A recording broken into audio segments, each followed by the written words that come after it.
आज हम बात करते हैं सौरमंडल की। सौरमंडल में हम सब जानते हैं कि जो हिंदू मान्यता है उसके अनुसार 9 ग्रह हैं, लेकिन 2006 में प्राग सम्मेलन हुआ था तो उसमें कहा गया कि 8 ग्रह हैं। तो अगर हम इनको देखते हैं तो सौरमंडल क्या होता है, देखिए एक सूर्य है, उसके चारों ओर का मंडल जो है वो सौरमंडल है।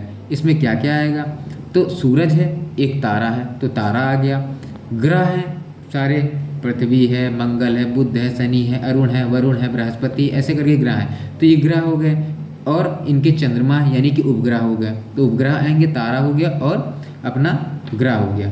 तो ये हो गया सौरमंडल। अच्छा, सौरमंडल में जिनके पास अपनी ऊष्मा और अपना प्रकाश है वो तो स्टार्स हो जाएंगे यानी कि तारे हो जाएंगे। जिनके पास अपनी ऊष्मा और प्रकाश नहीं है ये दूसरे पे निर्भर है इसके लिए, जैसे कि पृथ्वी, ये ग्रह हो जाएगा। चंद्रमा का भी अपना प्रकाश नहीं है, वो उपग्रह है, वो भी सूर्य से ही चमकता है जैसे कि पृथ्वी।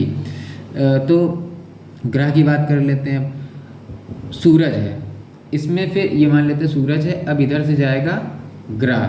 टोटल कितने ग्रह होंगे, 8 ग्रह। वैसे 9 है, प्लूटो को नहीं मान रहे हैं क्योंकि हम लोग अभी का पढ़ रहे हैं, तो उस हिसाब से मानते हैं। एक सूरज हो गया, सूर्य के सबसे नज़दीक कौन सा आएगा, तो आएगा बुध। बुध के बाद शुक्र, शुक्र के बाद पृथ्वी, पृथ्वी के बाद मंगल, मंगल के बाद बृहस्पति, बृहस्पति के बाद शनि, शनि के बाद अरुण और अरुण के बाद वरुण, ये हो गया। अगर हम आकार में बात करें तो सबसे बड़ा कौन सा है, बृहस्पति है। अगर हम बात करें कि सबसे चमकीला ग्रह कौन सा है तो वो कौन सा है, शुक्र है। अगर हम बात करें कि नीला ग्रह कौन सा है तो पृथ्वी है, जीवन जिस पे है वो पृथ्वी है, ये पृथ्वी है।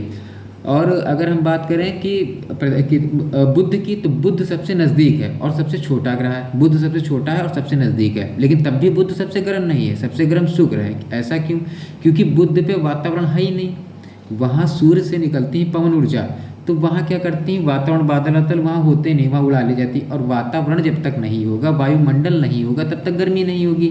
अपने वहाँ वातावरण है, उसमें कार्बन डाइऑक्साइड है, तो ग्रीन हाउस प्रभाव होता है, उससे पृथ्वी और गर्म हो जाती है। लेकिन बुध पे ऐसा नहीं, जब तक सूर्य का प्रकाश रहेगा तब तक वो बहुत ज़्यादा गर्म रहेगा और रात में वो ठंडा हो जाएगा, लेकिन पानी वहाँ नहीं है। फिर शुक्र आता है, शुक्र को पृथ्वी की बहन भी कहा जाता है।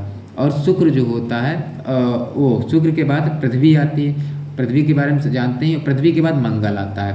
अच्छा, बुध और शुक्र का कोई उपग्रह नहीं है, पहले के तो जो हैं इसमें किसी का कोई उपग्रह नहीं। पृथ्वी का एक उपग्रह है और मंगल के 2 उपग्रह हैं।